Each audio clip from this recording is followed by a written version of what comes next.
오늘은 비유 35번째 시간으로요. 중생과 거듭남 그리고 독생자를 믿어서 하나가 되는 것이라는 제목으로 말씀 같이 상고하고요. 제가 작년 8월 마지막 주 2016년 8월 마지막 주부터 비유 설교 1강을 이제 시작하고 했어요. 그래서 거의 8개월, 9개월까지 이제 그때 제가 한 많으면 50강 정도 비유에 대해서 이제 할 것 같다고 얘기했는데, 이제 복음서에 있는 비유는 안 한 것도 많이 있지만, 또 산상수훈이나 기타 이제 설교와 그 다음에 말씀에서 그 비유적인 표현들을 거의 다 다루어인 것 같아요. 예수님이 비유로 말씀하신 것들을. 그래서 이제 마지막으로 그 요한복음에 있는 예수님의 가르침 속에 이제 예수님의 가르침은 거의 다 비유적 가르침이거든요. 그래서 예수님의 가르침에 대한 내용을 한번 그 설명을 같이 나누고 말씀을 나누면서 요한복음으로 이제 비유에 대한 그 시리즈를 이제 정리를 하고 그렇게 이제 하도록 할게요. 어서 오세요. 네, 어서 오세요. 어서 오세요. 원고 없나요? 의자 없나요? 의자 없나요? 네, 그때 이거 바꾸시던지. 바꾸셔요. 네. 들어올 때 의자를 들고 와야 되는 이 어색한 상황. 네. 의자를 각자 우리 새신자들한테 오실 때 의자 들고 오세요라고. 네. 아까 왜 안 오시냐고 아까 우리 박군나님께서 하셨는데.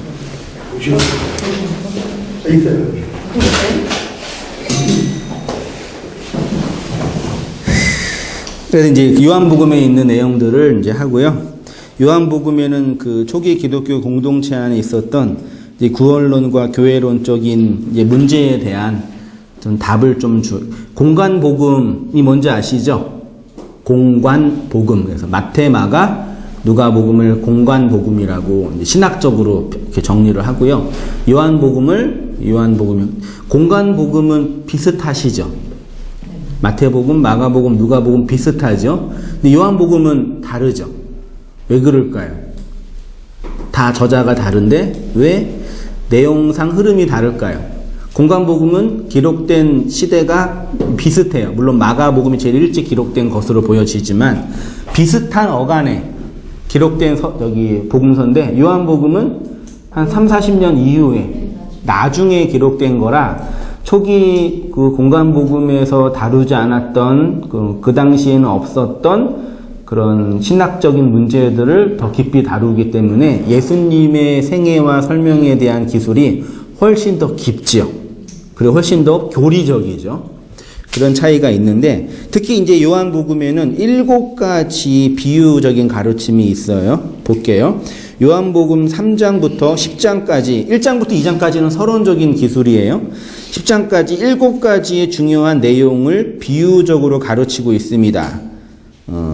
요한복음 7가지 이적이 있죠. 밑에 각주로 물이 포도주로 바뀌는 사건, 그 다음에 4장에 왕의 신하의 아들을 고치는 사건, 그 다음에 5장에 38년 된 병자를 고치신 사건, 그 다음에 4장에 오병이어, 그 다음에 5장에 물 위를 걸으신 사건, 그 다음에 6장에 소경된 자를 고치신 사건, 11장 7번째로 죽은 나사로를 살리신 사건, 이렇게 7가지의 이적이 있고 7가지의 비유적 가르침이 있어요.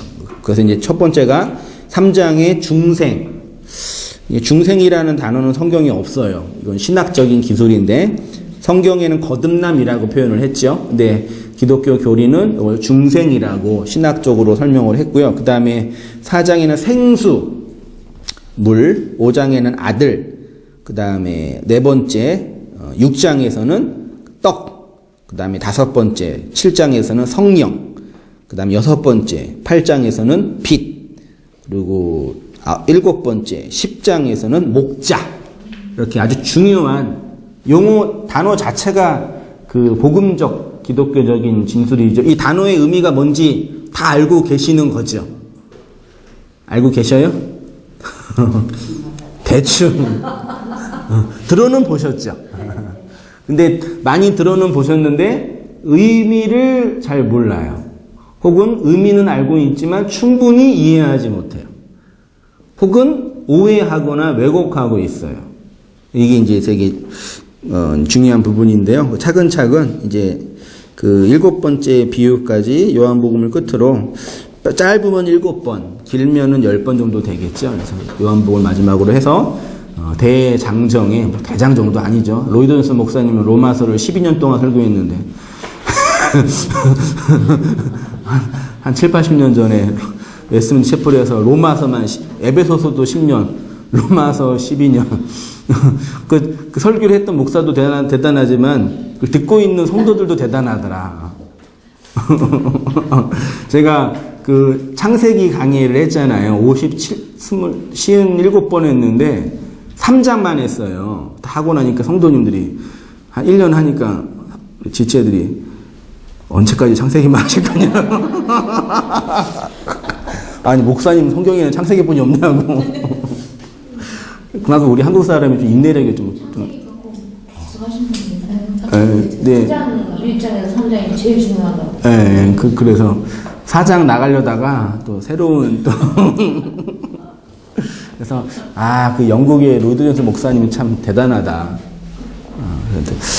좀 진득하니 이렇게 꾸준하게 말씀 공부하는 게 만만치 않구나 생각이 들었어요. 그래서 아무튼 뭐 그러는데 거듭나지 아니하면 하나님의 나라 볼 수 없느니라. 보세요. 오늘은 첫 번째로 요한복음 3장에 기록되어 있는 중생에 대해서 말씀 나누도록 하겠습니다. 예수님은 밤에 찾아온 니고데모에게 갑자기 거듭나지 아니하면 하나님의 나라 볼 수 없다고, 성경을 잠깐 보시면 2절에 밤에 니고데모가 유대의 관원이죠. 산에 들인 공회의 오늘날로 말하면 국회의원. 지금은 국회의원은 사법권만, 법을 만드는 권한만 있지만 그때는 종교법까지 갖고 있었어요. 신정국가였으니까. 권력이 있는 사람이었죠. 왜 밤에 왔을까요? 자기 좀 드러내고 싶죠. 그렇죠. 조용히. 뒷거래 좀 하려고 예수랑. 이름이 밝혀지면 쪽팔리니까. 밤에 와서 예수님을 보니까 놀란 거, 당신 짱이다 그런 거죠. 막 칭찬하니까 예수님이 갑자기 그러냐 그러지 않고 3절에 갑자기 거듭나야 한다 그러니까 생뚱맞게 예수님 대단해요. 예수님 진짜 이런 선지자 없어요. 막 그러니까 너 거듭나야 돼. 이거 얼마나 당황했겠어요.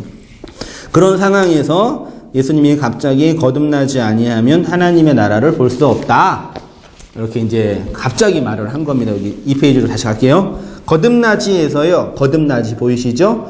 거듭이라는 단어가 아노덴이라는 헬라어로 되어 있고요.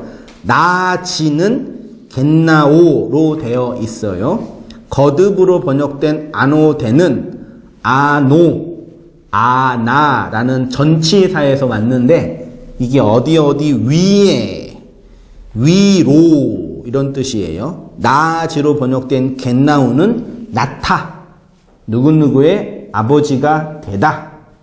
이렇게 사용이 됐습니다. 겟나오가 수동태로 되어 있으니까 위에서 태어나다, 하늘에서 나오다.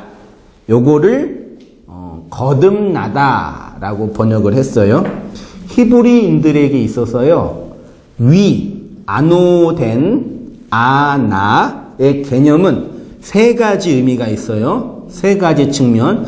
공간적으로는 그냥 위, 아래와 반대로 위, 땅과 반대로 하늘이 아노의 개념이고요. 시간적으로는 처음, 시작, 여기 아노의 개념이고, 존재론적으로는 새롭게 되다. 그래서 이거를 한글 성경은 세 번째 의미를 차용을 해서 거듭나다를 어떻게 번역을 했어요?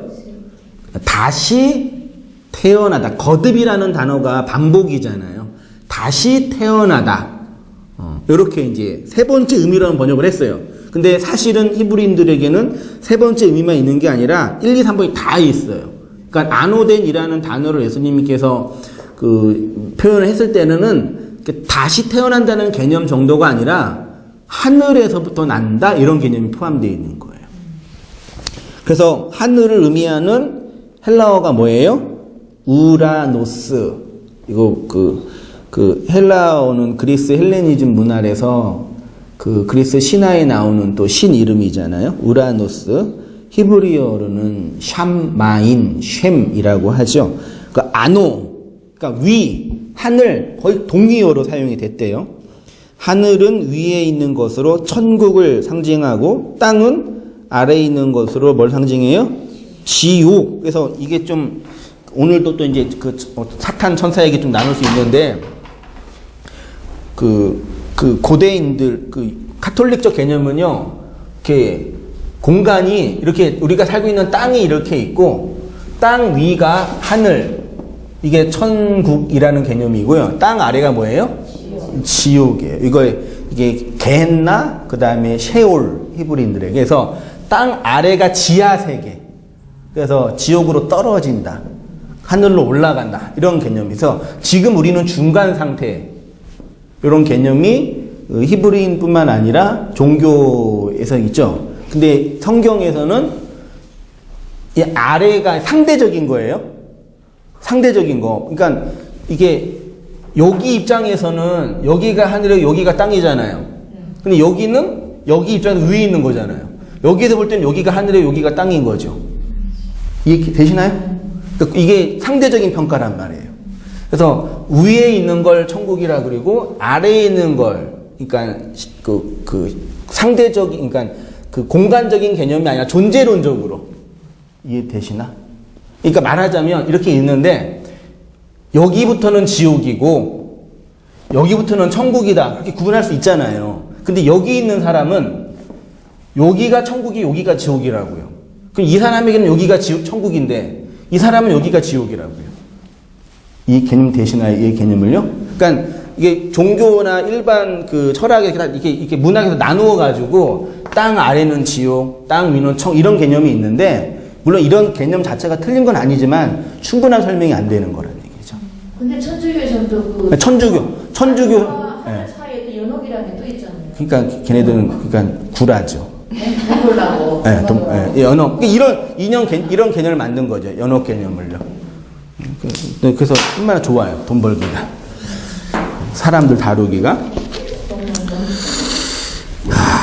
그래서 이런 하늘의 개념을 바울 서신에 오면은 이렇게 갈라디아서 4장 26절 보셔요. 오직 위에 있는 예루살렘. 이게 아나예요. 빌립보서 3장 14절. 표대를 향하여 그리스도 예수 안에서 하나님이 위에서 부르신 부름의 상. 골로새서 3장 1절 이하 같이 한번 읽어보시겠습니다. 시작. 그러므로 너희가 그리스도와 함께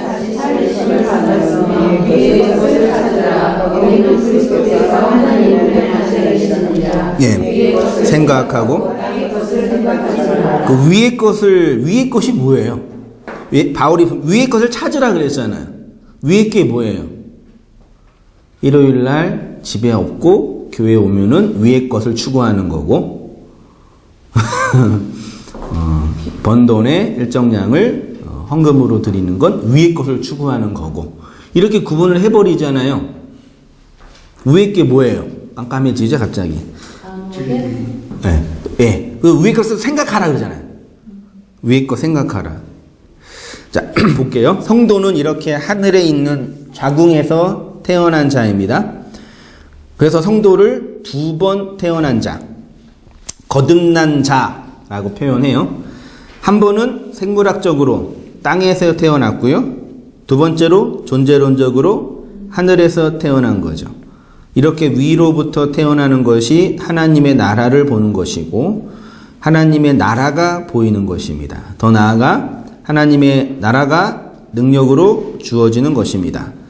그래서 예수님이 니고데모에게 거듭나지 아니하면 하나님의 나라를 볼 수 없다 그러셨고요.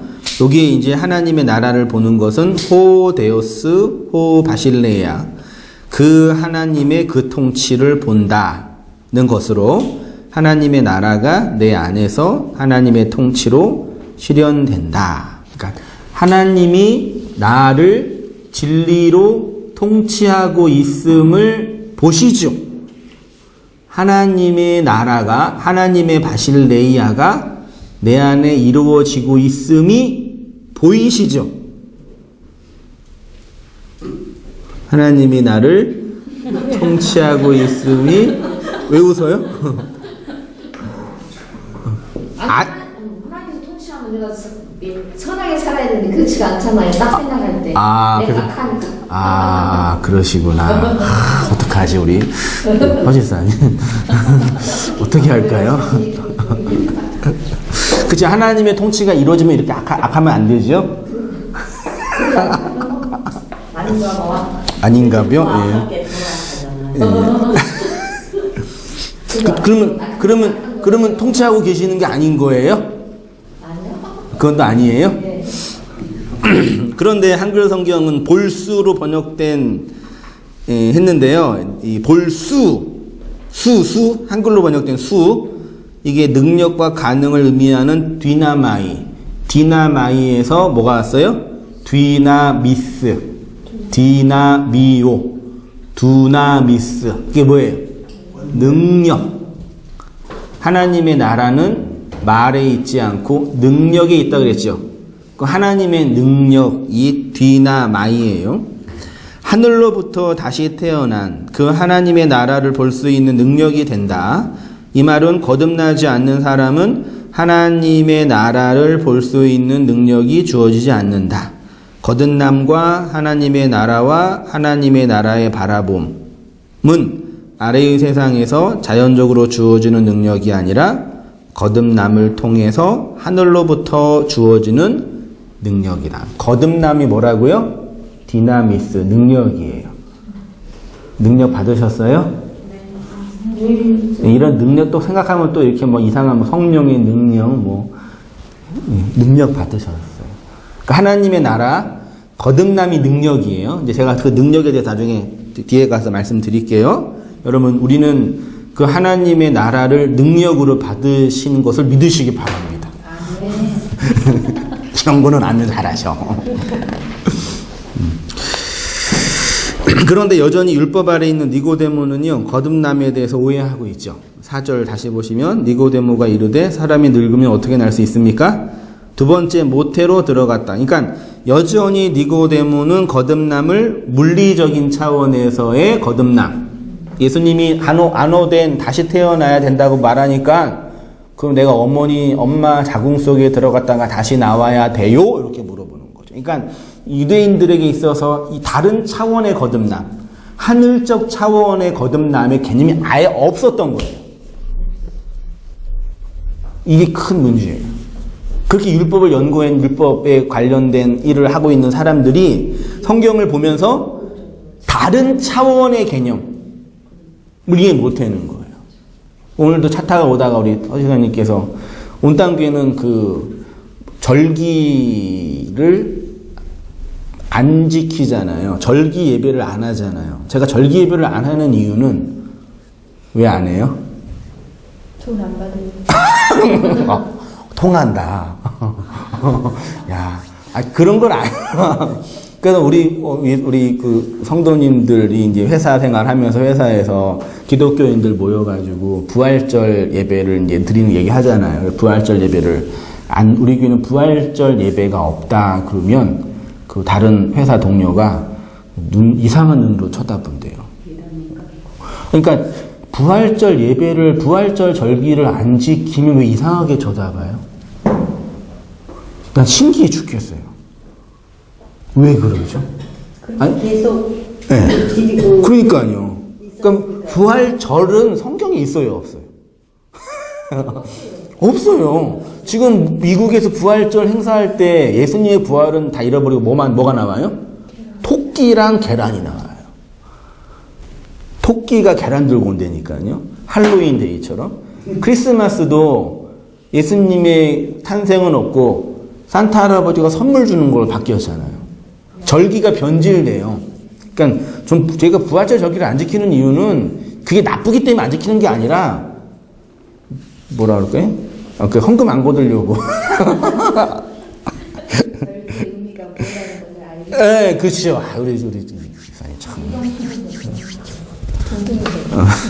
그러니까 제가 뭘 말씀드리고 싶냐면요. 우리 한국교회 전통 교인들이 부활절 절기를 열심히 지키면서 그 절기가 갖고 있는 의미가 뭔지를 몰라요. 그래서 나중에 부활절 가면은 이제 미국처럼 계란이랑 토끼만 남을 거예요. 우리나라도. 벌써 그렇게 되고 있어요, 지금. 계란만 팔아요, 그냥. 계란이랑 부활절 무슨 상관이 있다고. 부하?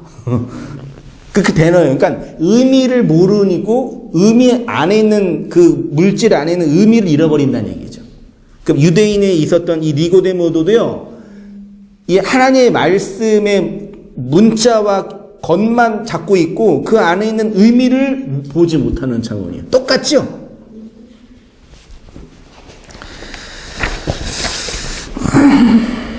니고데모에게는 거듭남, 하늘로부터의 개념이 아예 없었습니다. 그래서 다시 어머니 모태 속으로 들어가야 된다고 생각을 했습니다. 니체에 의하면 인간에게 있어서 가장 비극적인 것은 뭐라고요? 니체가 그렇게 얘기했어요. 제가 그런 게 아니라.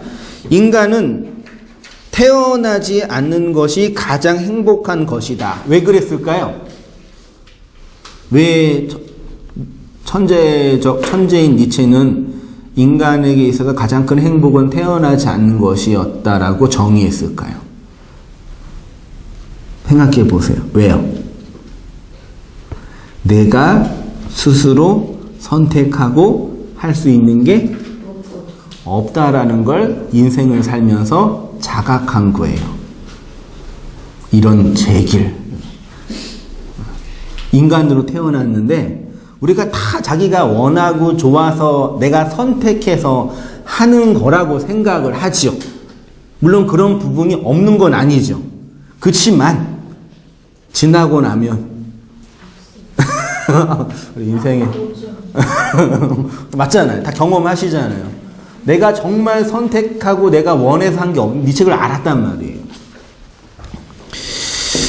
왜냐하면 어떤 인간도 자신의 태어남에 대해서 선택한 주권을 가질 수 없기 때문입니다. 신을 인정하지 않았던, 오히려 신을 죽였던 니체도 자신의 존재에 대한 물음을 자신에게서 찾을 수 없었다는 것이 참으로 아이러니합니다. 누군가에게서부터 시작된 자신의 존재를 누군가를 배제하는 것에서부터 사유를 시작한 것 자체가 모순입니다. 이렇듯 인간은 자신의 육적 생명과 삶에 대해서 어떠한 선택권이 없는 것처럼 영적인 영역에서도 마찬가지입니다. 한번 줄쳐보세요. 우리는 우리 자신의 거듭남을 스스로 선택할 수 없어요. 눈 떠보니 인간이 된 것처럼 눈 떠보니 거듭나게 된 거예요. 좀 이해되시나요? 그래서 설교 시간에 여러분 거듭나기를 위해서 기도하셔야 합니다라고 할 때 그 얘기를 들을 수 있는 사람은 거듭난 사람이에요. 웃기죠. 그러니까 성도의 거듭남 보세요. 태어남은 태어난 자의 것이 아니라 누구의 것이에요? 부모. 그렇죠? 부모에게서부터 내 생명이 주어진 거예요. 그러면 성도의 태어남은 무엇이냐? 요한복음 본문에서 아노덴이라고 하는데 다른 말로 뭐예요?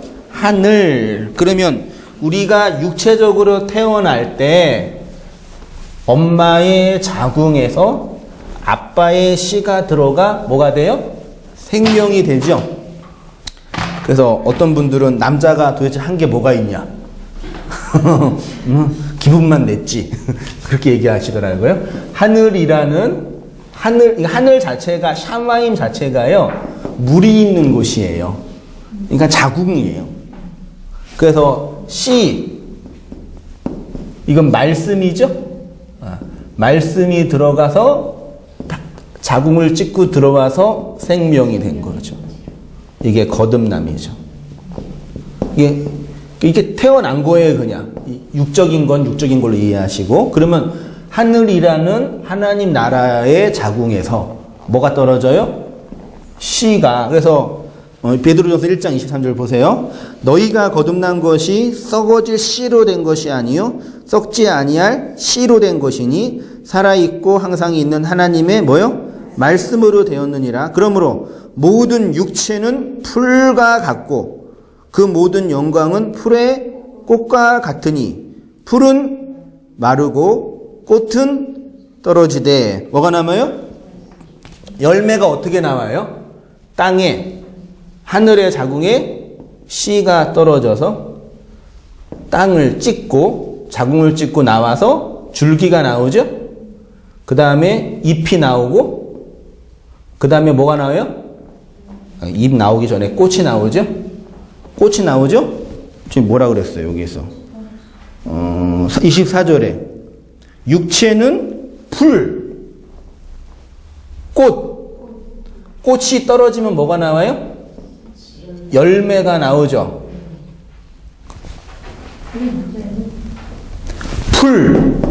꽃이 씨가 풀과 꽃을 통해서 열매가 나오는 거죠. 그래서 씨에 씨가 들어가서 풀과 꽃은 사라지고 열매가 나오는 거죠. 예수님이 우리의 뭘로 왔어요? 꽃으로 오신 거죠. 그래서 뭐 샤론의 꽃 예수 그러잖아요. 예수님 십자가에서 떨어져 죽어야지만 우리가 열매가 되는 거죠. 거듭난 것이 여기 이제 아나겟나오로 되어 있어요. 그러니까 아나와 겟나오 똑같아요. 아노겟나오, 아나겟나오. 위로 태어난다 뜻입니다. 이렇게 위로 태어나는 것이 무엇으로 가능하냐면 살아있고 항상 있는 하나님의 뭐요? 말씀으로요.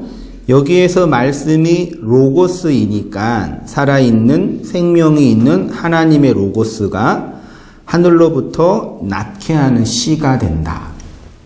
예수 그리스도가 로고스로 말씀의 씨로 우리에게 오셨고 말씀의 씨를 통해 생명으로 출산된 자를 뭐라 그런다고요? 거듭난 자. 그래서 말을 하나님의 말, 그 로고스를 마음에 흐르는 레마로 듣게 되는 거죠.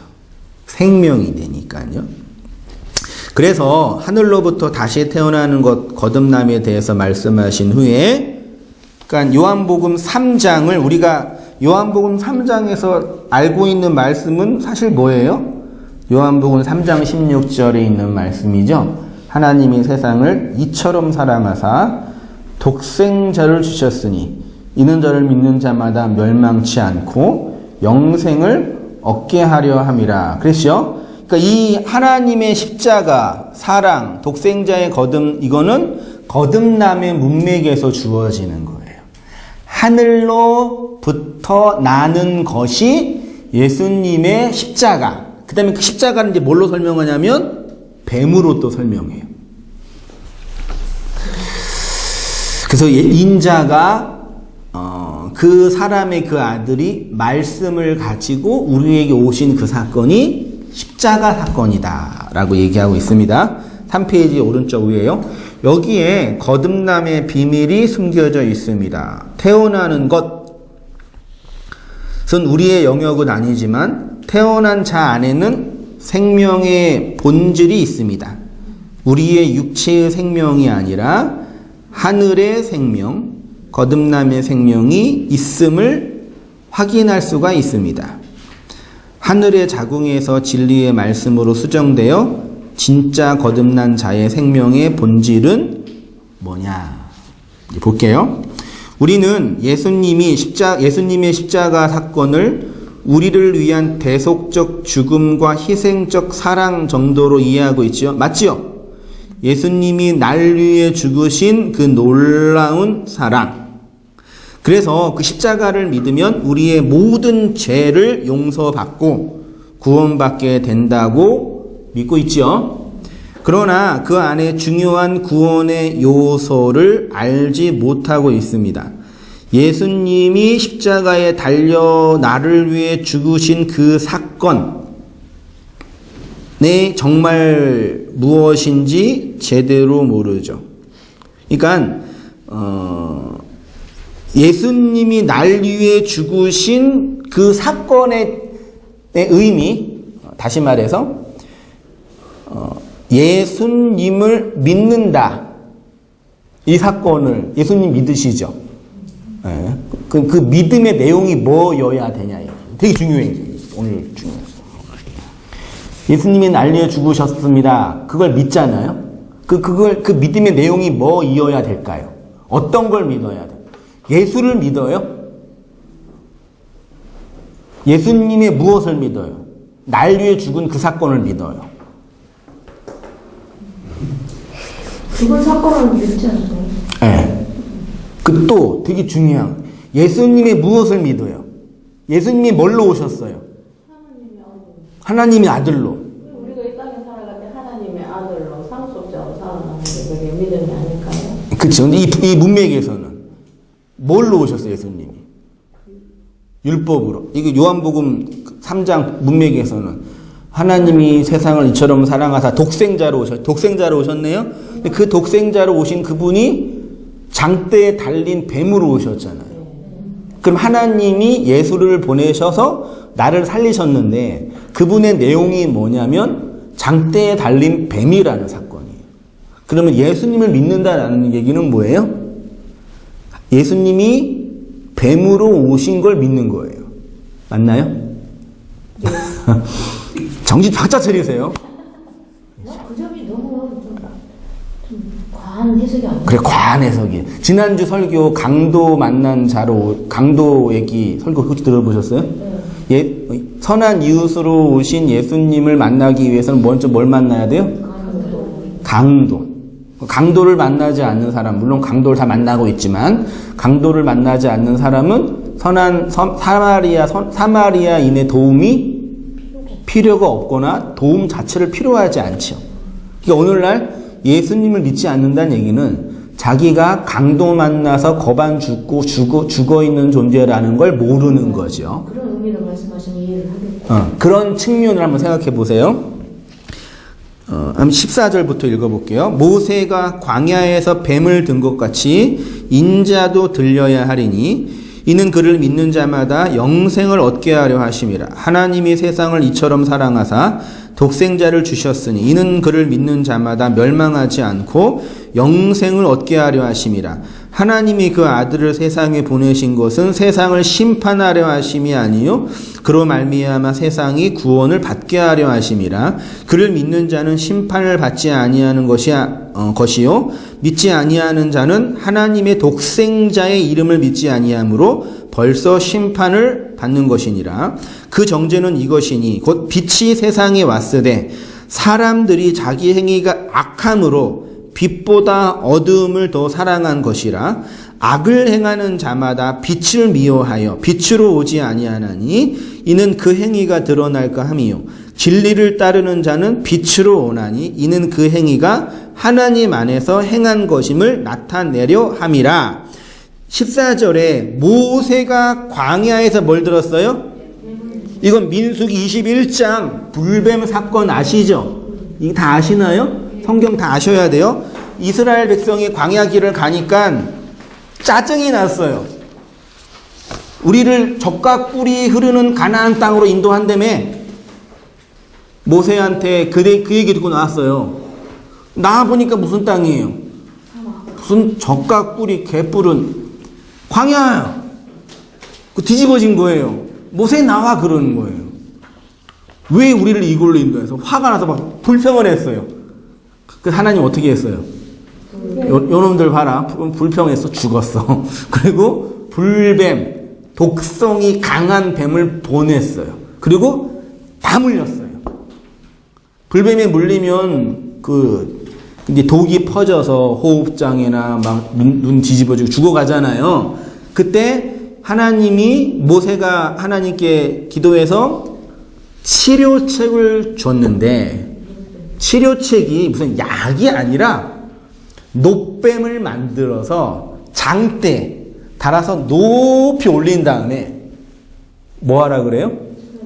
노뱀을 쳐다보면 불뱀의 독에서부터 치료를 받고 쳐다보지 않으면 그냥 죽는 거예요. 말이 안 되죠. 지금도 그 앰뷸런스 뒤에 이렇게 노뱀 2마리 이렇게 있잖아요. 그게 치료를 상징하는 거예요. 이 노뱀이 언제까지 있었냐면 히스기야 왕까지 있었어요.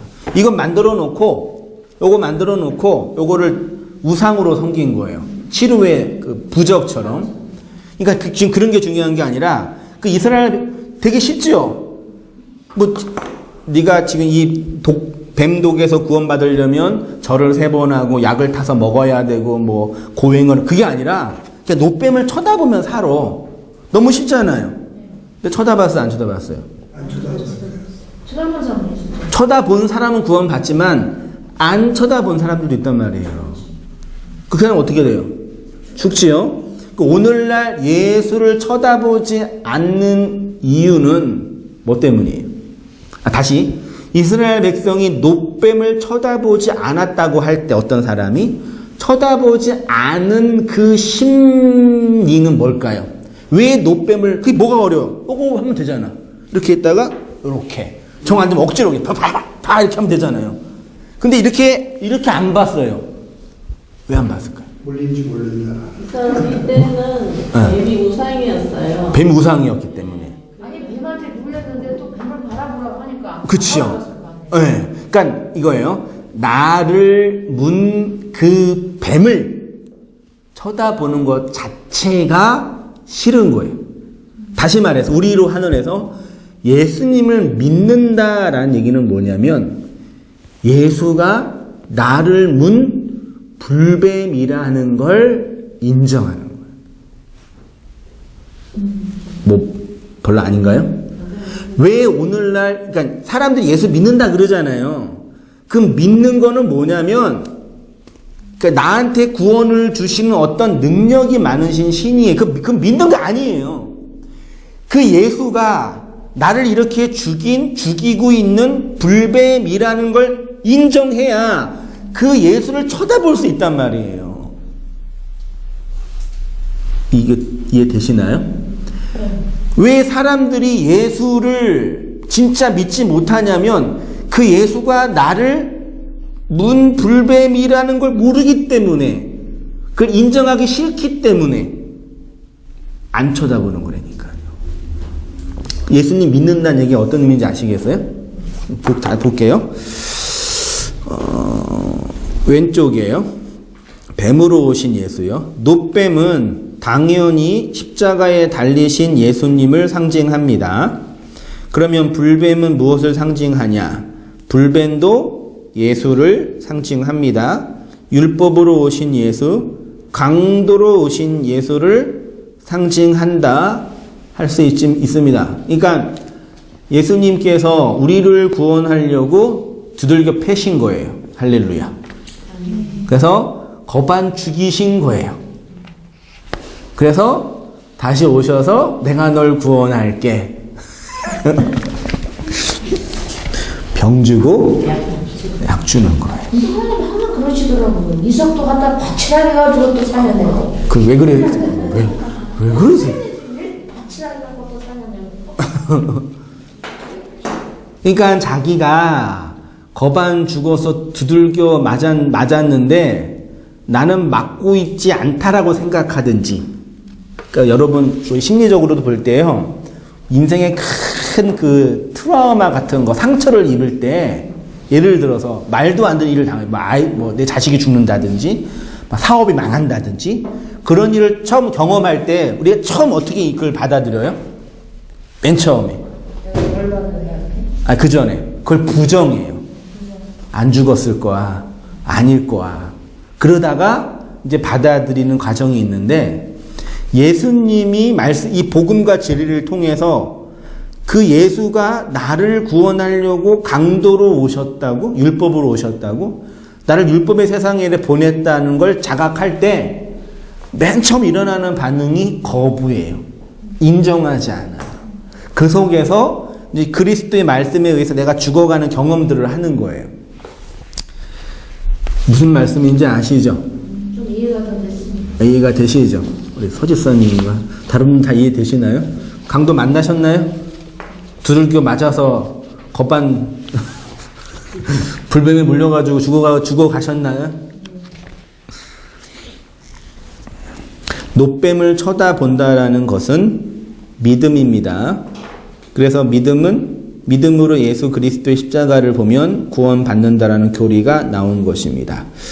그런데 많은 사람들은 믿음으로 그리스도의 십자가를 쳐다보지 않죠. 믿음으로 쳐다본다는 건 예수가 불뱀으로 오셨다라는 걸 아는 거예요. 그걸 체험하는, 그걸 경험하는 거예요. 그걸 인정하는 거예요. 근데 보는 거예요. 그걸 믿음이라고 한다고요. 왜냐하면 나를 문 불뱀이 예수 그리스도라는 것을 인정하지 못하기 때문입니다. 받아들이지 못한다. 하나님이 나를 공격하고 나를 대적하는 뭘로요? 사단으로 먼저 보내셨다라는 것을 도저히 받아들이지 못하죠. 이것이 믿음이 없는 자. 아까 그 사탄. 그러니까 우리 카페에서도요, 설교 듣는 성도님들은 이제 계속 이제 예배 드리고 말씀 공부하니까 어느 정도 수긍을 하고 듣고 계시는데, 인터넷에서 이렇게 제 설교 이렇게 그 창세기 강의 들으면서 이제 그런 질문을 많이 해요. 이게 무슨 말이냐?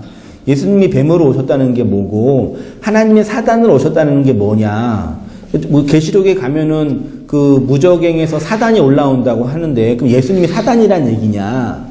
예수님이 사단이에요, 천사예요?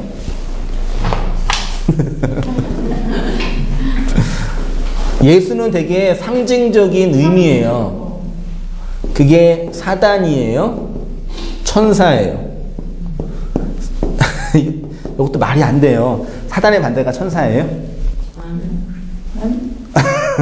천사의 반대가 사탄이에요? 아니에요. 이 천사는 앙겔로스예요. 말을 가지고 있는 대사예요. 말을 전하는 사람. 됐죠? 천사. 그러니까 사단의 반대는 천사가 아니에요. 사단은 일반 명사예요. 보통 명사예요. 일반 명사는 그냥 대적자, 동사로 대적하다. 대적이라는 단어 별 마음에 안 드시죠? 반대하다. 어떤 마음에 안 들어요? 그러면 반대편에 있다. 마주보다. 마주보다. 마주 보는 걸 사타나스, 대적하다. 그러니까 이건 일반 명사예요. 그냥 일반 동사예요. 가다, 오다, 먹다, 자다, 마주보다. 그거를 사타나스라고 해요. 그 명사형이 마주보는 사람. 됐죠? 그러면 제 앞에 있는 성도님들은 저랑 마주보고 있죠? 그러면 마주보네요? 이거를 뭐라 그런다고요? 대적한다라고 번역할 수 있는 거예요. 그러면 나가 이렇게 있고 나라는 인생이 있죠? 내 밖에 모든 건 타자로 있네요? 그럼 하나님이 말씀을 가지고 오네요? 말씀을 가지고 오는데 나를 대적하잖아요. 내 안에 말씀이 없으니까. 그때 이 말씀 하나님이 나를 대적하는 모습으로 보이는 거예요. 그래서 하나님을 최초로 만난 욥이 하나님을 뭘로 자각했어요? 사단으로 자각했잖아요. 반대편에 있는 존재를. 그렇게 대적자로 보다가 이 말씀이 뚫고 내 안에 들어와서 이 나를 욥을 공격해서 그 말이 자기께 됐죠. 그게 복이 된 거예요. 그런 씨름을 하다가 욥이 성경 맨 처음 기록된 책이에요. 우리 인생에 나라는 주체가 이 주체성을 가지고 살아가는데 말씀을 들고 오는 예수가 내 밖에 있잖아요. 요거를 대적하다. 그러니까 선지자들이 하나님을 대적하지 말고 하나님을 믿어 그런 거예요. 그 얘기는 뭐예요? 밖에 있는 그 말을 네 마음으로 받아 그런 거예요. 근데 이스라엘 백성들은 자꾸 하나님을 대적하고 있어요. 그 예가 뭐예요? 열심히 희생제사 드리면서 내가 하나님을 섬기고 있어요.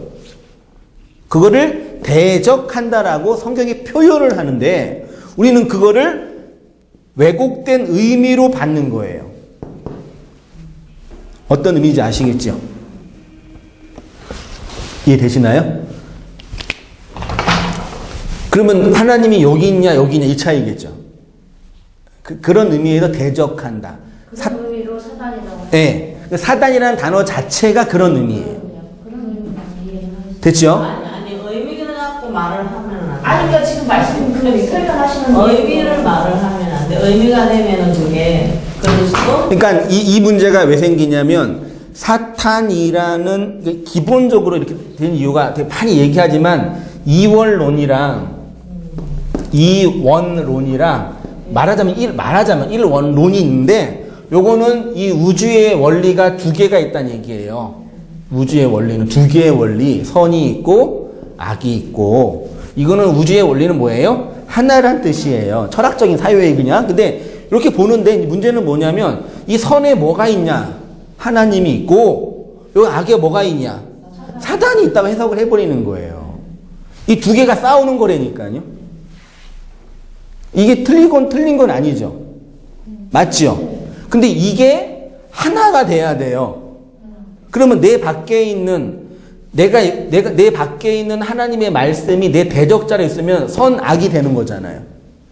이게 하나가 돼야지 생명이 되는 거라고요. 여전히 밖에서 하나님을 내 대적자로 내 반대편에 있는 대상으로 보고 있으면 내 반대편에 있는 대적자가 되니까 이게 화평이 없는 거예요. 평안이 없는 거고 아직 안 죽은 거고 죽어야지 하나가 된다니까요. 원리는 간단하죠. 됐죠? 그래서 그렇게 죽는 자로 오신 분이 이제 성경에 모노게네스라고 해요. 읽어볼게요. 하나님을 믿는다라는 것은요, 하나님이 나를 공격하고 나를 대적하는 사탄이라는 거를 사탄을 먼저 보내셨다는 것을 도저히 받아들일 수 없는 것입니다. 이것이 믿음이 없는 자라는 것입니다. 하나님을 믿는다, 예수님을 믿는다, 장대에 달린 노뱀을 쳐다본다, 이런 것이 무슨 뜻이냐면 하나님이 나에게 사탄으로 오셨다. 이거만 딱 줄만 빼가지고 이렇게 해버리면 되게 이제 2단, 3단, 9구단 다 나오잖아요. 여기 있는 사탄의 의미가 뭔지 알겠죠? 그러니까 나를 공격하러 오셨다. 반대로 얘기하면 나를 사랑하기 위해서 오셨다. 좋은 말로 그래요. 나를 그 진리로 하나 되게 하기 오셨다. 나를 신부로 삼으려고 오셨다. 나한테 생명을 건네주려고 오셨다. 그렇게 이해하시면 돼요. 예수가 나를 문 불뱀이었다라는 것을 받아들이고 인정하고 용납하는 게 우리 인생 전체에서 경험되는 용서예요. 용서라고요. 용서가 되냐 안 되냐 이 문제가 되게 중요해요. 하나님이 내 인생 전체 환경, 역사, 시간, 사람, 관계를 그 진리를 건네주기 위한 수단과 방법으로 주신 거구나. 그걸 용서라고 한다고요. 근데 용서할 만한 것은 할 만한데 정말 받아들이기 힘든 게 있지요. 정말 술 한잔 마시면 생각나는 그거 있지요. 그 놈이든지 그 것이든지 그 마지막 하나 있잖아요. 마음 깊은 곳에 감추어놓고 감추어놨던 그거. 그 사람이 행복하려면 뭘 잘하면 되는지 아세요? 네. 근데 망각은 용서해야지 돼요. 그 트라우마나 정신질환에서만 트라우마 같은 게 뭐냐면 망각이 안 되는 거예요. 그래서 망각이 안 되니까 술로 견디는 거예요. 그 망각이 되려면 걔를 보내줘야 돼요. 저 무의식의 세계로, 심연의 깊은 곳으로 안녕, 잘 가 해야 되는데 그게 돼요, 안 돼요? 순간순간 찾고 나요. 나는 남편에 대한 트라우마가 있어요. 그쵸. 자꾸 네. 내가 잘못한 게 자꾸 떠오르는 거예요. 네. 그게 내가. 그쵸. 근데 남편분은 이미 보내드렸는데 내가 안 되는 거죠. 내가 안 되는 나 스스로. 그러니까 누구도 나를 정죄하지 않는데 내가 나를 정죄하는 거예요. 내가 나를 정죄해. 그게 큰 문제예요. 그게 용서의 문제라니까요.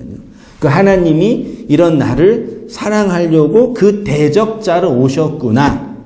죄를 인정할 때 내가 죽는 거예요. 그러니까 그게 죽음이라니까요. 죽는 게 뭔지 아시죠?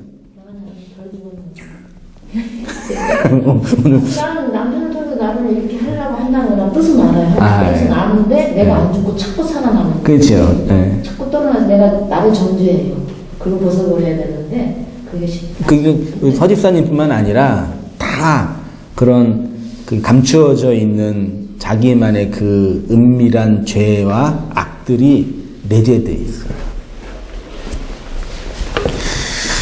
그게 이제 용서의 개념이거든요. 그걸 어떻게 하냐, 어떻게 잘할 수 있냐니 고민인데요. 아무튼 뭐 그렇습니다.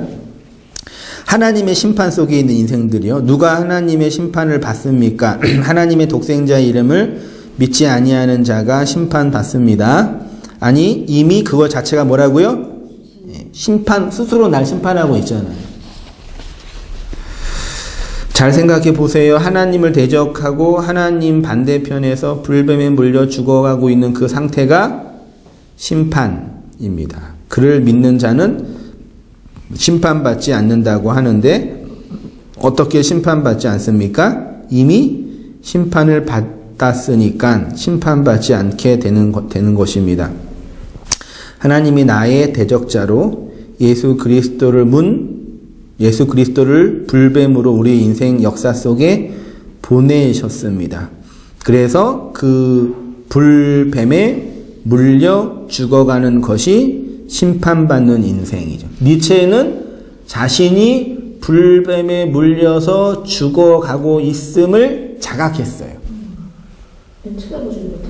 그치요. 근데 그 불뱀이 예수라는 걸 모르는 거죠. 그러니까 죽어는 가. 철학자고 깊이 있게 고민하고 양심에 대해서 우리처럼 이렇게 막 그런 진짜 깊어요. 그리고 진짜 그 뭐라 그럴까요? 순수하다 그래야 되나? 우리는 다 이렇게 적당하게 때묻어 있거든요. 적당히 감추는 방법을 잘 이렇게 발휘해요. 그래서 아픈데 안 아픈 척하고 모르는데 아는 척하고. 철학자들이 다 순수한 것 같아요. 네, 그래서 더 고통스러운 거예요. 그 생채기가 항상 있으니까. 근데 치료책을 보면 되는데 너무 순수해서 그 예수를 안 보는 거예요. 우리는.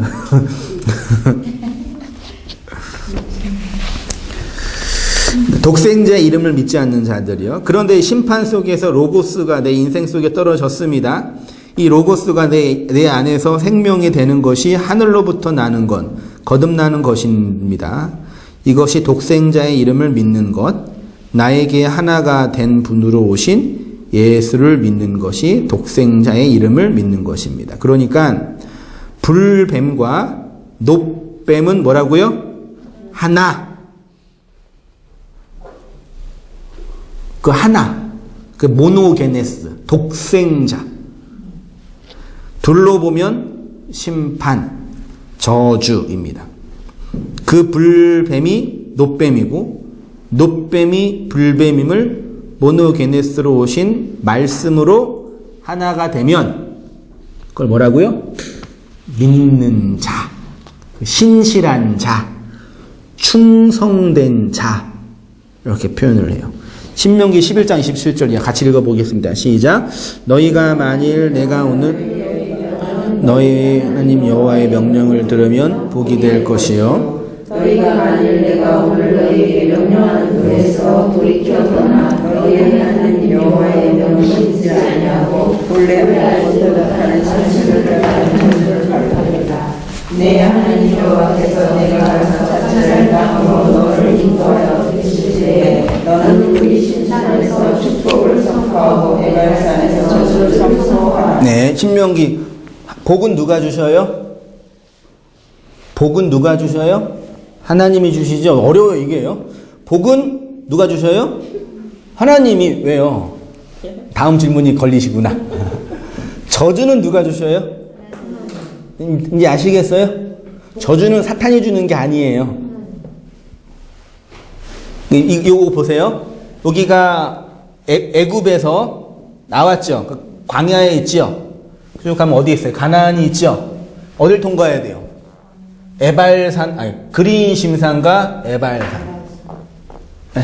이 두 개의 산을 통과해서 가야 돼요. 근데 그린심산은 복, 6족속이 여기서 복을 선포했고, 에발산은 저주, 6족속이 저주를 선포했어요.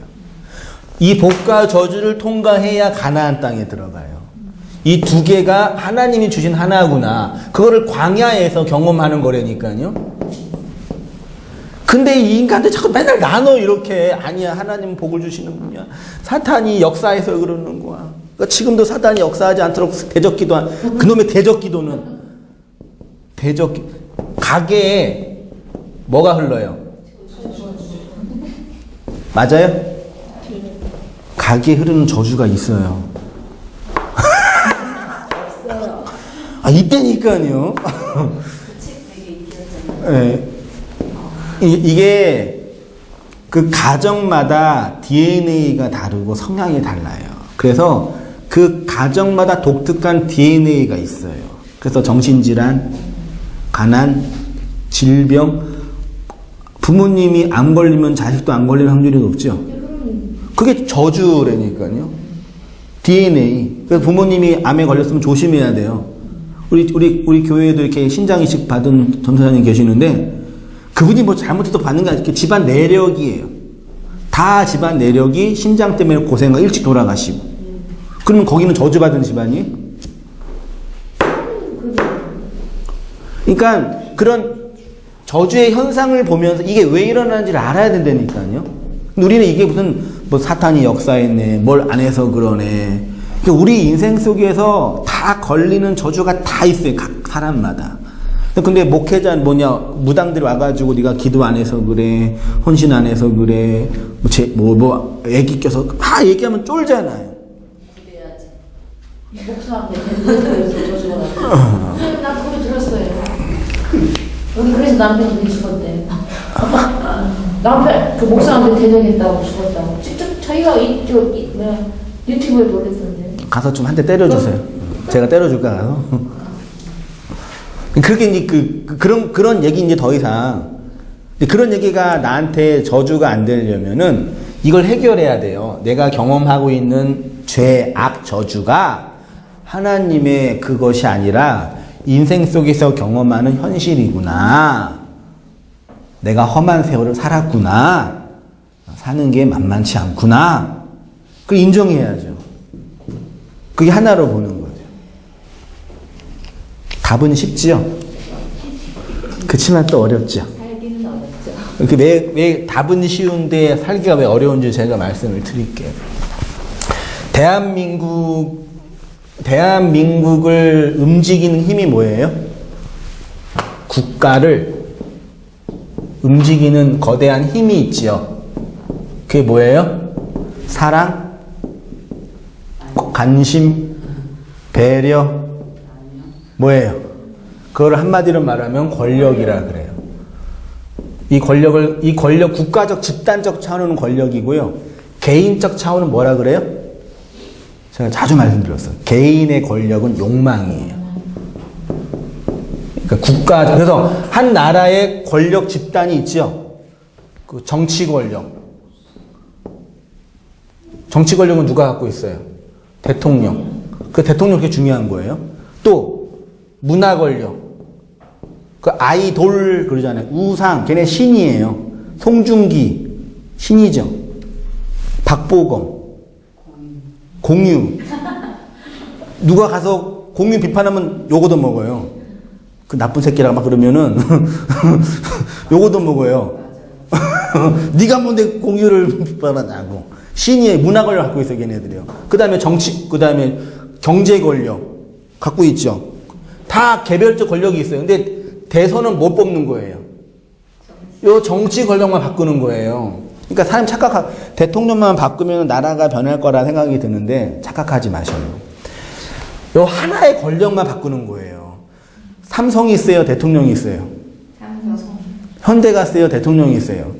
이 문화 권력이나 경제 권력은 대대로 흐르고 있단 말이에요. 그러니까 하나 바꿔서 일어나는 거예요. 그래서 똑똑한 대통령, 정말 백성들을 사랑하는 대통령은 이 권력을 잡고 이 권력을 잘 활용해서 이 일반 시민과 백성들이 잘 살 수 있도록 요거를 질서 있게 만드는 거죠. 근데 이제 그게 돼요, 안 돼요? 왜냐하면 이 권력 체계들이 대통령을 이용한다고요. 그래서 각자 헤게모니로 너는 대통령이니까 내가 적당히 돈을 줄 테니까 요건 건들지 마. 요거 가지고 살아요. 그 대통령이 바뀌어도 나라가 안 바뀌는 거예요. 그러니까 투표 열심히 하시고 그거는 근데 하시는데 이런 이해해야 한단 말이에요. 이건 국가의 문제니까. 근데 개인도 똑같아요. 한 개인의 자기를 움직이는 권력이 있죠. 그 종교 권력이라고 종교 말씀이라 그럴게요. 말씀의 문화, 경제, 건강 다 개별적인 권력이 있잖아요. 근데 말씀을 듣는 거는 뭐만 바뀌는 거예요? 진리를 듣는 거는 요거만 바꾸는 거예요. 말하자면 요거만 하나님의 말씀으로 바뀌는 거예요. 요것도 안 바뀌지만 잘. 나머지 모두는 이것과 이걸 싸우고 있다니까 이렇게요. 여기 전선이 만들어지는 거 전선이 이렇게요. 이 전선이 들어와서 전쟁이 일어나서 전투가 벌어지는 거예요. 그래서 이 말씀이 하나하나 정복해 가는 거 이게 하나가 되는 거예요. 가야 돼. 이 이야기를 한 게 여호수아 이야기예요. 여호수아가 가나안 땅에 들어가서 정복해 가죠. 다 정복했죠. 나중에 결론은 그 중에 몇몇 족속은 정복하지 못했더라. 그러니 열왕기가 시작돼가지고 걔네가 일어나가지고 계속 공격하는 게릴라전이 일어나는 거죠. 나중에 나라가 반쪽이 나는 거죠. 말씀을 들었잖아요. 그러니까 이게 성도님들 말씀을 듣고 진리를 듣고 뭐 은혜를 받았는데 변하는 건 있어요, 없어요? 변한 건 없고 오히려 옛날에 더 그리워. 네? 오히려 옛날에 편했어. 괜히 설교자만 씻고 떨어지는 거예요. 괜히 뭐 목사님 잘못 만나가지고 뭐 화는 나고. 왜 그러냐면 이게 들어왔는데 여전히 나를 움직이는 욕망들이 있죠. 여전히 반대편의 욕망들이라니까요. 그러니까 이 측면에서 이거는 나를 볼 때는 이건 대적이에요, 대적자. 그 말씀이 들어와서 하나하나 이게 유대와 예루살렘과 유대와 사마리아와 땅끝까지 복음이 전파돼야 되는데 가다가 말아요. 말하자면 그게 사도행전 1장에 있는 유대 예루살렘 종교 유대 사마리아 땅끝으로 개인으로 확장해 가야 되는데요. 말씀이 이 우리의 욕망과 이것들을 이렇게 공격해서 이렇게 하나하나 접수해 가야 되는데 그게 안 돼요. 왜 안 될까요?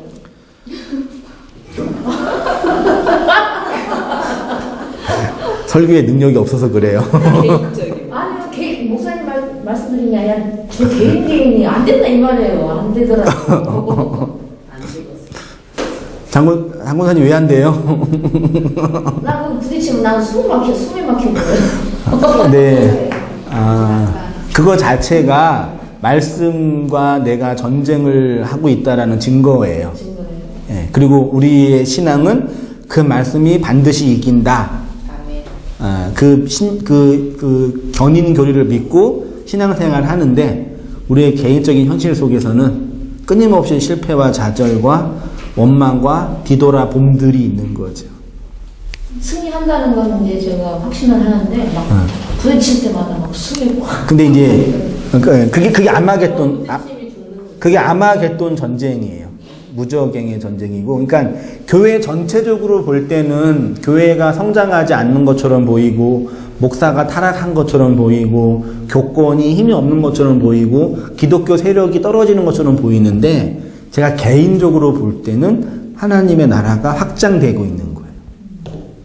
그러니까 한국 교회 전체로 볼 때는 교회가 되게 뭐 무기력하고 막 그 교권도 떨어지고 교세도 약해지고 점점 무너지고 있는데 개인 말씀을 듣고 있는 개인 성도들을 뵈면은 이 하나님의 나라가 이루어지고 있는 거예요. 이렇게. 그러니까 막 교회가 막 동성애 뭐하고 이런 건 중요한 게 아니라 그러니까 그 집단에서 말하는 거 있잖아요. 그러니까 교회가 커지면 이런 말씀의 본질을 안 가리키고 교회를 운영하려고 프로그램만 돌리는 거예요. 그 절기 같은 것도 프로그램 중에 일환이에요. 그래서 제가 싫어하는 거예요. 아니, 말씀을 듣고 진리를 배우면 프로그램 할 시간이 없다니까요. 물론 그런 프로그램을 잘 해가지고 잘하면 뭐는 잘할 수 있냐면 안에 있는 사람들은 고통스러운데 그 조직은 잘 움직여요. 그러니까 헤게모니를 갖고 있는 권력을 갖고 있는 집단들 있잖아요. 문화 권력, 정치 권력, 종교 권력, 혹은 경제 권력. 이런 권력자들이 하고 싶은 거는 그 아래에 있는 사람들한테 복음적 자유를 주는 게 아니라 권력자들이 추구하는 최종 목표는 뭐예요? 모르세요? 권력 유지. 백성은 권력 유지의 수단으로 사용되는 거라니까요. 제가 너무 비관적으로 나라를 보나요? 그러니까 군인은 벌어지고 보지. 맞아요. 근데 우리 개인도 마찬가지라니까요. 우리 속에 있는 그 욕망과 우리 안에는 그 죄와 그 경제 원리가요, 진리가 들어오잖아요. 그럼 뭐 하냐면은 일단 타협을 해요. 내가 할 만큼 할 테니까 이거는 건들지 마. 요거 줄 테니까 그걸 거래, 그걸 정경유착이라 그러잖아요. 거래를 우리 안에 그 일어난다니까요. 그래서 적당하게 거래를 해요. 그래서 5을 주고 5을 받아요. 말씀이랑. 그게 장사하는 말이에요. 장사가 나쁜 게 아니잖아요. 뭐가 나빠요, 장사가. 근데 하나님과 이렇게 거래를 하는 거라니까요. 나를 진리로 장악해서 억어해서 죽이러 오시는데 죽기는 싫으니까 살아야 되니까 이 권력을 유지해야 되니까 적당하게 헌금 내면서 11조 내면서 교회 봉사하면서 이것저것 하면서 나는 지켜요. 저는 정반대를 얘기하는 거죠. 봉사가 중요한 게 아니고 11조가 중요한 게 아니고 지금 그게 중요한 게 아니라고. 그것마다 꽤 보수잖아. 그게 중요한 게 아니라 나 존재 자체 전체라고. 그러니까 죽을 맛이죠. 들으면 들을수록. 듣고 있는 우리 성도님들께 심심한 위로를 제가 심심한 위로와 사랑을. 나는 위로가 돼요. 위로가 돼요. 그게 위로라니까요. 왜냐하면 그 영적 전쟁 경험하고 있는 성도들에게는 이 말이 나를 살게 하는 생명이에요. 사람들이 공격하거든요. 그런 걸 먹는데 위로가 왜 그러냐. 그래서 그 싸움을 이렇게 어떤 사람은 잘해서 승리를 자주 할 때도 있고 어떤 사람은 못해서 실패를 자주 할 때 있지만 전쟁은 이겨요. 왜요? 장군이 누구니까? 장군이 예수니까. 그 예수가 나를 공격하러 온다니까요. 그 속에서 내가 죽어가는 과정에서 생명이 깃들여지니 그 생명을 이렇게 전하고 나누는 게 진리를 전하는 전도라니까요. 남편은 어떻게 전도해야 할지 아시겠어요? 그러니까 내 눈에 보이는 이 사람하고 나하고 싸우는 거는 그렇게 오는 그런 고난은 아무렇지도 않아요. 나와의 싸움이 제일 힘든 거예요. 네. 자기 자신을 구원을 약간 있잖아요. 자기 자신을 구원을 받아야 된다. 자기 자신을 용서. 네. 그거를 안 하고 그냥 교회를 크게 하기 위해서 교회의 운영을 잘하게 하기 위해서 하는 거를 이제 많이 당하는 거죠. 그러니까 온당께 오셔가지고 제가 제일 마음이 아프고 힘이 빠지는 게 지치는 게 있어요. 그게 뭐냐면 그다 1년, 2년, 3년 말씀 들었잖아요. 제가 뭐 딴 얘기 하지 않잖아요. 다 했고 들을 때는 아멘 그러는데 딴 얘기 가끔 해 막. 이것 때문에 힘들어요. 아직 내가 율법적 억압이 없어가지고 예배를 들어야 할지 안 들어야 할지 모르겠어요. 그런 얘기를 들을 때마다 내가 뭐 한 거지? 자괴감이 들어요, 진짜. 내가 이러려고 목회를 해요. 내가 이랬어. 차라리 나를 공격해요, 차라리 그때는. 막 다 듣고 그럼 하면은 내가 이거 헌금을 내야 할지 이거를 뭐 봉사를 해야 할지 이거 얼마를 해야 할지 이거 하나도 모르겠다고. 아니 말씀을 안 들었으면 제가 차차히 얘기하는데 한 1년 정도 들으면 그래서 어느 개념은 잡히거든요. 아, 이게 이거고 사탄은 이거니까 내가 이렇게 해야 되겠구나. 예배를 빼먹고 안 빼먹고 중요한 게 아니라 이제 예배를 드려야 되는데 예배는 안 오니까 마음에 찔려. 놀러는 가고 싶은데 마음은 찔려. 갔다 오면은 괜히 죄 지은 것 같고. 이해되시나요? 그러니까 그래서 차라리 그냥 적당하게 율법과 규조를 만들어 놓고 자 이제 헌금 이렇게 드리고 예배 이렇게 드리세요. 그러면 마음은 편해. 근데 그게 없으니까 아주 불안해 죽겠는 거예요. 그래서 진짜 몇 번 얘기를 들었던 게 제가요. 진짜 목사님 내가 진짜 교회를 다녀야 할 이유를 잃어버렸다고. 그러니까 옛날에 억압으로 다녔는데 이제 억압을 안 하니까 불안한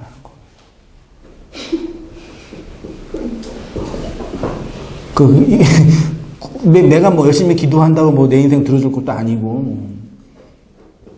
그러니까 힘이 쭉 빠지는 거예요. 나는 그 휴대폰을 사려고 매장에 들어왔는데 휴대폰은 안 팔고 책만 파는 거예요. 그래서 여기가 그 휴대폰을 다시 가려고 그러는 거예요. 그때 진짜 마음이 아파요. 그러니까 한 번, 두 번 듣고 이렇게 여기가 아닌가 보다 그러면 상관이 없는데 말씀을 들었다고 하는 지체, 말씀을 들었다고 하는 내 편이라고 생각했던 분인데 은혜도 받았어요, 실제로.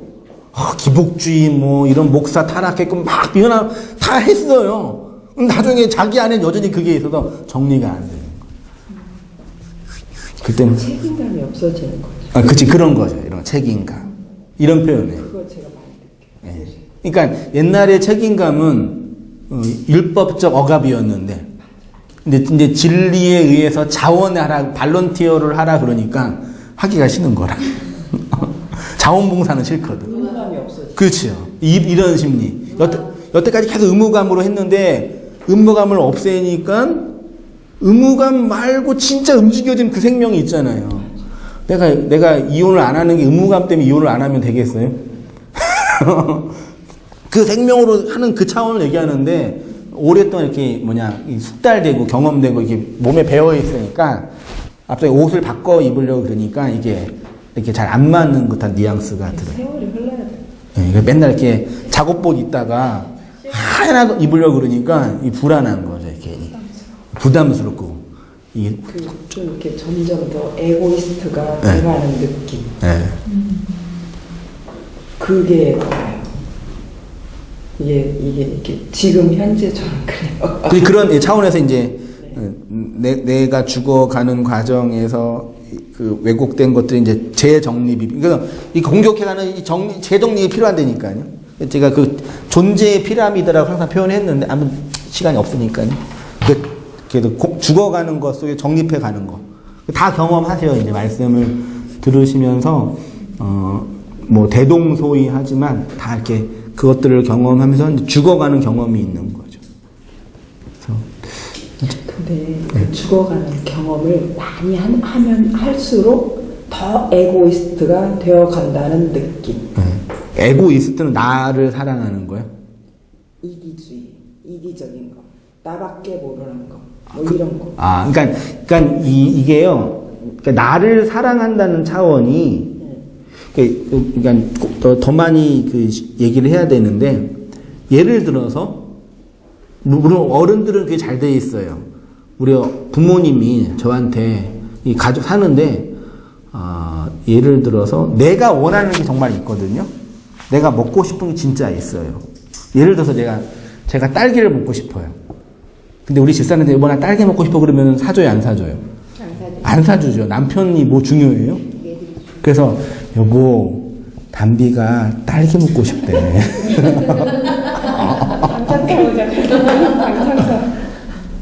이게 경험된다니까요. 그러니까 그렇게 해가지고 내가 정말 원하는 욕망은 딸기인데 이 욕망을 실현시키기 위해서는 집사람을 움직여야 되는데 내 얘기로는 안 되니까 다른 얘기를 듣는 거예요. 이게 경험 계속 이게 쌓이고 쌓이다 보면은 내가 먹고 싶은 건지 담비가 먹고 싶은 건지 분간이 안 돼. 그래서 이제 그 진리는 네가 딸기 먹고 싶은 거야 얘기하는 거예요. 그러니까 네가 딸기를 먹고 싶은 거니까 딸기를 먹고 싶다고 얘기를 해. 근데 그동안 그걸 못 살았잖아요. 이걸 벗어야 되니까. 그러니까 내가 딸기를 먹고 싶은 거구나. 내 욕망이 이렇게 있는 거구나. 그걸 인정하는 거라니까요. 그런 측면에서 에고이스트가 되는 것처럼 느껴지는 거죠. 반대로 얘기하면 내가 원하는 거, 내가 바라는 욕망들 있죠. 그게 자연스럽게 이렇게 표출되는 거예요. 옛날에는 돈 많이 벌고 싶었는데 그거 어떻게 기도했어요? 어떻게 기도했어요? 온 땅 교회에서 11조를 가장 많이 내는 성도가 되게 해주세요. 그러면 돈 많이 버는 거잖아요. 나는 돈을 많이 벌고 싶은 욕망이 있는데 그것들을 좋은 말로 환원하는 거예요. 차라리 하나님께 나 돈 좀 많이 벌게 해주세요. 왜 안 돼요? 그러면 정직하게 반응하는 건데 이걸 반대로 바꾸는 거지. 온 땅 교회 11조를 많이 내는 충성스러운 일꾼이 되겠습니다. 그래서 나의 돈 벌고 싶은 욕망이 11조로 바뀌는 거죠. 그 되게 무서운 거죠. 근데 이게 다 우리 어른들은 자연스럽게 이렇게 배어 있어요. 저도 어렸을 때 아버지랑 공장에서 아버지가 일하는 일터에서 아빠 도와드릴 때 거래처 사장님이 오시잖아요. 우리 밥 먹고 있잖아요. 그럼 아버지랑 나랑 밥 먹고 있는데 아버지가 사장님 식사하세요 그러는 거예요. 근데 밥이 없어. 식사하시면 안 돼. 근데 아버지는 식사하라 그러는 거야. 근데 그 식사하러 가시는 분 중에 실제로 밥을 드신 분 한 번도 없었어요. 뭔지 아시죠? 저는 저 혼자 먹어요. 밥이 없으니까 죄송해요 먹는데 어른들은 그렇게 먹으면 이제 나쁜 사람이라고 안 돼. 말이라도 배어 있는 거죠. 그냥 말은. 네. 뭐 이건 우리 사회 관념이니까 뭐 상관없는데 진리적인 측면도 똑같다니까요. 돈 달라고 하기는 좀 이렇게 죄송스럽고 건강 달라고 하기는 좀 미안하고. 근데 저는 저 같은 경우는 마음속에 없는데 겉으로는 말 못해요. 네. 마음이 있어야 말을 해야지 그런 거에서 막 자꾸 이제 부딪히는 거예요. 그쵸. 마음도 없는데 그냥 그 사람은 진짜 이렇게 못한다고. 그러면 관계가 힘들어질 수 있죠. 나도 힘들어요. 네. 이게 마음속에 없는 걸 막 말하기는 저는 못해요, 정말. 그렇죠. 근데 그걸 또 잘하는 사람이 또 이제 관계가 좋고. 근데 그런 사람 보면 막 비호가 상해요. 그게 내가 막 그런 사람 보면 막 비호가 있어요. 비호 상해요. 근데 그 성향과 성품과 그 사람의 위치의 관계에 있으니까 어느 정도는 해야 돼요. 진리의 말씀인데 자, 쳐 드세요. 그러면 되겠어요? 드실 분은 드시고 말 분은 마세요. 말아서 내 말씀인가? 그러면 안 되나요? 네. 마음속에 내가 쳐 드세요 하고 싶지만 맛있게 드세요. 이렇게 해야죠. 어느 정도 이렇게 사회적 틀이니까요. 시간이 많이 갔네요. 나머지 읽으시면서요. 정리하시고요. 네, 감사합니다. 405장